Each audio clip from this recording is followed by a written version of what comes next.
everybody, and welcome to the first episode of the Sunday Swim Show. I'm Kevin Cargill. This is Matt Murphy. And the Sunday Swim Show is really an opportunity for you to get connected with the sport of swimming, not just in the state of Georgia, but in the entire United States. We'll have special guests, Olympians and Olympic coaches, as well as renowned coaches in the state of Georgia, standout swimmers, and other interesting people that are involved in the sport. We'll have great stories and look-aheads to meets that are coming up and some of the results that we've already experienced, as well as your one-stop connection for everything related to the state championships. When I sat down with Coach Greg Troy of the 2012 U.S. Olympic team, I got the opportunity to talk to him about his experiences at London, what it was like to work with Team USA with the abundance of talent that they had this year. I also got to talk to him about how the Florida Gators are shaping up this year, see what the University of Florida is going to bring to the table, see how they're going to be able to compete on the NCAA level. We also got to talk about his philosophies as far as recruiting goes, what he looks for in an athlete, what he thinks about high school swimming and how it really ties into the sport and is the next step to collegiate. That brings us to our next segment here on the Sunday Swim Show, the top 10 question with collegiate coaches.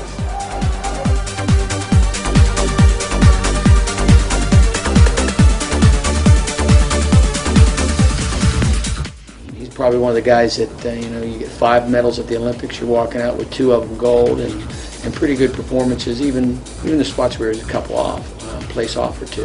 They were really good performances. And in that dynamic in a big program, but yet there's some aspect that some people want to make it unsuccessful in. We chose to bite off a real big program, and there's some good aspects to it. We got a lot of medals. There's probably an aspect to it that if we maybe swum an event less here and there, we might have won 2. We might have won the 200 IM. It's kind of what you. But it was a good experience. Ryan's real good to work with. From the standpoint of working with other countries, there's not quite the same pressure. You're the head coach for Thailand. They've got some athletes they're planning on doing well. There's certainly an expectation from their federations and their countries, but in some of those cases they're competing more for time than they are. They break their national record and they get a final swim.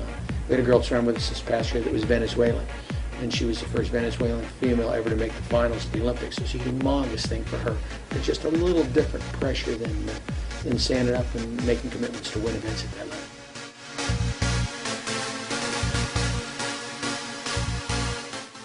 Good women's team. We're kind of we'll grow into the season a little bit. Men's team a little bit different, pretty experienced. We've got a few guys that have some Olympic experience. Got a couple guys that have been finalists at the NC2A meet, so we feel pretty comfortable. It's a good men's team, but again, you never know the dual meet season. It kind of depends on which team puts the focus on that given day. We're a little more along the lines that nothing really matters at the end of the year. No one's going to really care what happened in October later in the year, but on the day you swim it matters a lot.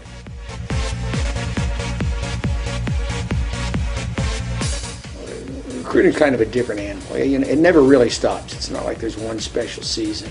And if I was making a recommendation to high school kids out there, don't wait till your senior year. One of the best things to do is get out a little bit your sophomore year and junior year. Get a list of schools that you think you might be interested in, and do some unofficial visits. Go with your parents, take a look at the campus, drop in unexpected and talk to the coach, watch you practice. I think you get a truer feel for what the university's like than what you do in all the recruiting hype. It might help you make your decisions a little bit later. And then I always told athletes when I was coaching at the high school level, then you walk into that summer after your junior year, you should have narrowed down a pretty good idea of 3 or 4 schools that you're really kind of interested in, and it makes the process move a whole lot smoother.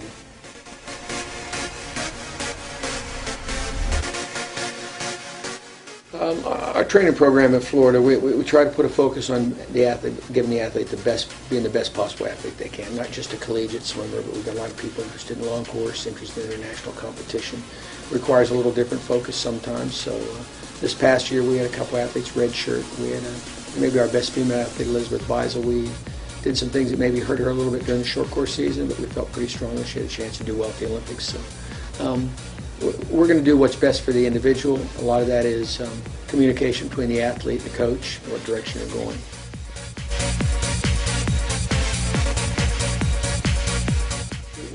We've always taken the approach. I'm a big believer that swimming is a very important part of their life. It's really nice, but it's not a full-time job. High school, you're in class 30 hours a week. College, major load, you're only 15 hours. That gives you 15 extra hours to study, plenty of time, all the travel time goes away. So there's plenty of time to be a good student. And when you put the academic help, the tutors and everything with it. So we've got a real strong academic program, school. We encourage people to go for their highest goals in the water. We would like to see the same thing academically. We've always had a lot of people. We're averaging at least one, maybe two a year. Sometimes we're going to med school and dental school. We've got a couple in big-time engineering programs. We have several there in law school. We've got a couple in nursing programs. A lot of business majors and finance and things like that. So from that standpoint, it's available. There's not many majors you can't do in college. We've got a couple aerospace engineering majors, a couple guys be pilots.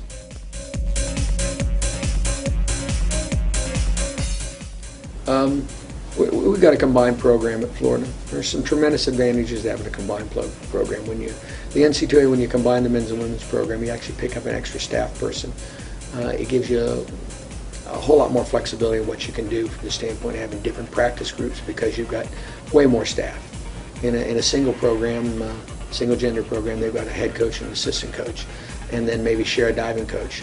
In a combined program, we have 5 coaches plus a diving coach, and the diving coach is full-time, and we still have access to volunteer coaches, so it gives us a lot more flexibility in what we do. We're really fortunate in Florida. We take a training trip every year, fully funded, absolutely no problem. We get great pool time as much as we want, sleep in a real comfortable, great environment, eat whatever we want. We go to the University of Florida in Gainesville. It's a nice place. The weather's fantastic. We control the facilities. We sleep in our own bedrooms. It gives us a really unique opportunity because since we do that, we don't give up a whole lot of travel days going other places. So it allows the athlete to maybe stay an extra day or two at home over Christmas, train with their home club, see their parents. It allows us a lot of flexibility when we do come back train. We aren't cramped into 6 or 8 lanes. We don't have a time constriction. There's no classes going on, so it allows us to really zero in on specifics getting ready for the second semester, and it comes at a key time.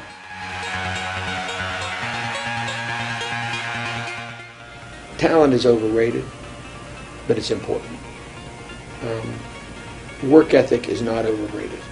You got to have it. You're not going to be successful at the highest levels unless you're just one of those super talents, and even then you will meet limitations if you don't have a good work ethic. I think an ability to focus on the task at hand, being able to set some long-term goals and work towards them. Certainly, you got to have some natural skills, and you got to develop those, but you can refine those all the time and make them better. And then the thing I've seen the really great ones do that most people don't understand, they know how to go to the well and hurt themselves. They flat out don't care. They have an ability to find that other year, no matter how tired they are, no matter how bad they hurt. I tell athletes all the time, Janet Evans had in front of her logbook one year a quote from Winston Churchill. Sometimes your best isn't good enough, you just got to do what's required. And I think the really great ones have that sort of ability. I think that from a coaching standpoint, the best thing for me personally, it's really nice when Ryan Lochte wins the Olympics. You feel like you have some little impact on it. But I don't think it's any more important than the email I get from a kid that swam 20 years ago saying, wow, I'm really glad to see you at the Olympics, but I wanted to thank you for all the things you did because the skills I learned in the swimming pool and at practice are the same things that made me successful in my business. I think that's way, way more important than whether you win or lose or how fast you swim. But having a high goal in what you do in swimming allows that to be constructive because it's no different than someone going out in the business community. They want to be the president of the company or they want to start their own business. They're going to have to work really hard at it and have goals. So I think there's some relevant skills there that relate to the rest of their life.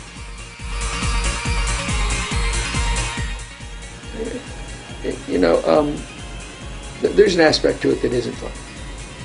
We're back to learning skills that you're using in your life. I don't care what job you're in or what profession you're in or what. You can be the most respected doctor in the world. There's days and things about your job that you don't like. I think that those are the things that also make you a really good athlete.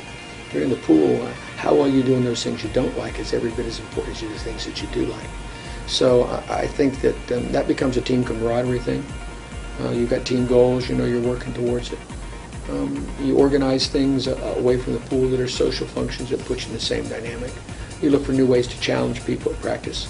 I think at the collegiate level it's much harder because there is a little more of a win-type mentality. So you've got to back to recruiting it, you have to recruit people that have those type of goals. If you don't get people that have those type of goals and you're in that type of environment, then they will be unhappy no matter what you do. So you've got to find direction for them, goals that fit with where you're going with the team.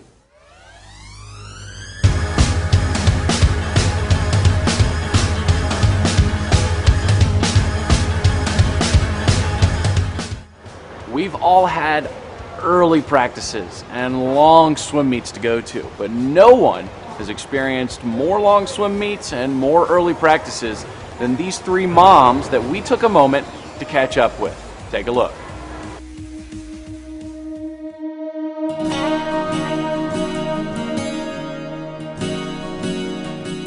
Swimming has always been really important to me. I grew up swimming. I was a synchronized swimmer as opposed to a racer, but and I did compete, not at a high level, but it was always very important. And then when we started having children, I realized, for a safety issue, all children need to learn how to swim.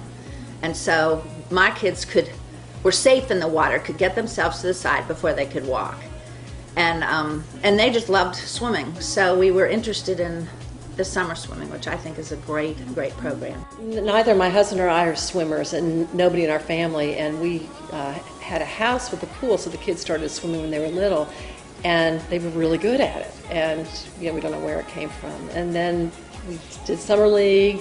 They really did really well. All four of the kids swam. Will and Sam in particular were very, very strong swimmers, and Will was a very dedicated swimmer, and then he was the first one to start at Dynamo, and that's when it all began. The "oh no, I'm a swim mom" actually happened when just the first one started swimming, because that was a summer league swim meet, and she was 6, and I had 3 younger children.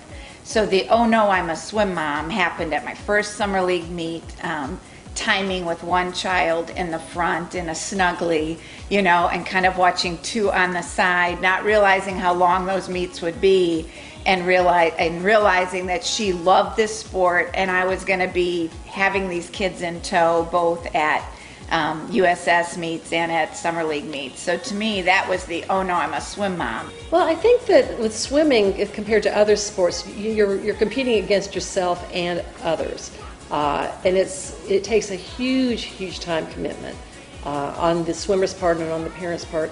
And I think that having to go to practices early in the morning, late in the afternoon, fit in all your schoolwork, your eating, your sleeping, everything there is very different from if you're playing baseball or soccer.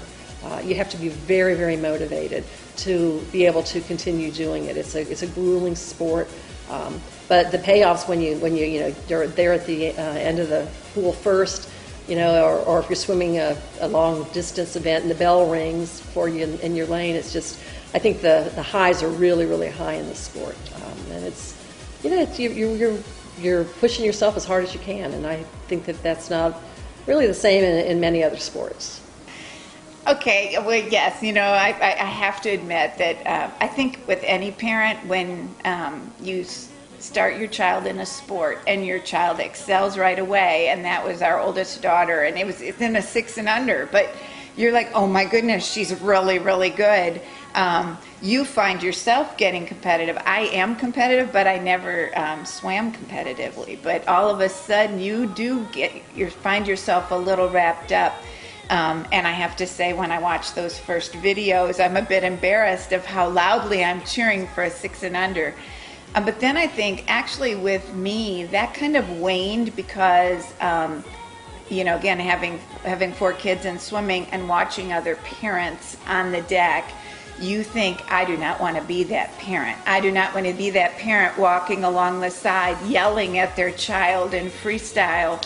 And you see bad examples and you think, okay, how can I be a better parent than that? And so I actually, even though I may be competitive on the inside, I just tried to be the parent who's more in the background, who tries to be encouraging and supportive. They could make their choices, but they did have to finish if they chose to do it.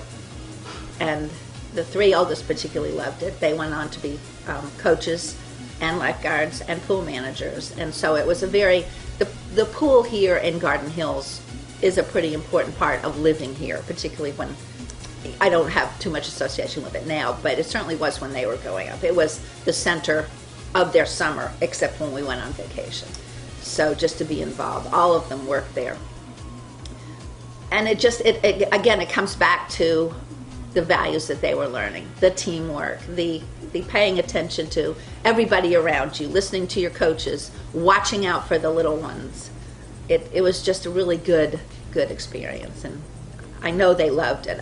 If they started it 1 year and decided they didn't like it, they certainly didn't have to finish it after that, and then some of them didn't, but they still came and watched their older siblings swim, which was always fun. Swimming is such a unique sport. I think it's similar in a lot of ways, the attributes that golfers have. Because our daughter golfed in high school. You've got to be very disciplined. You've got to manage your time very, very well. You're very concerned about being healthy and putting healthy things in your body. The kids are all in such great shape. It's such a good sport, and for the most part, the kids are good athletes. They're good students. They're just polite, have great manners. They know how to act in public. They know how to go out on their own. They become very mature at a young age, and I think it's just a great sport. We are very happy that our kids chose to do that, and had some level of good competitive edge. They all enjoyed it, and then they've made such good friends. Sam is very involved in Marist swimming now. He's been very fortunate, and he just loves to help coach and mentor and be around the kids and their parents. I mean, they all get along real well. It was funny at Will and Katie's wedding, both of them being swimmers in high school in Georgia Tech and Dynamo. Half of the people at the wedding were swimmers, and they're just a lot of fun, and they made great friends, and we just are real pleased that that's how they all ended up.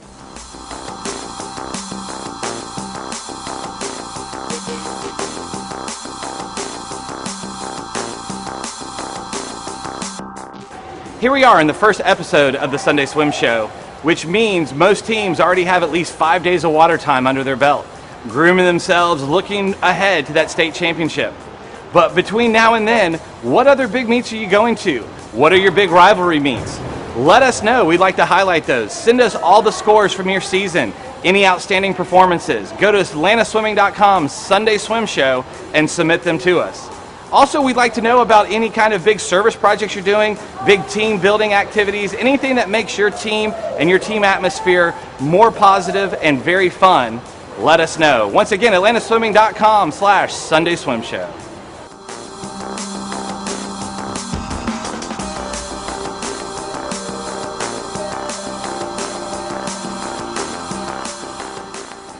Well, that's it for the first episode of the Sunday Swim Show. Thanks for watching, and remember, the show is only as good as you make it. So hop online, go to atlantaswimming.com Sunday Swim Show, and let us know your feedback, your comments, and ideas for upcoming segments. And don't forget, nominate those swimmers and divers for Swimmer and Diver of the Week. I'm Kevin Cargill for Matt Murphy. Thanks for tuning in.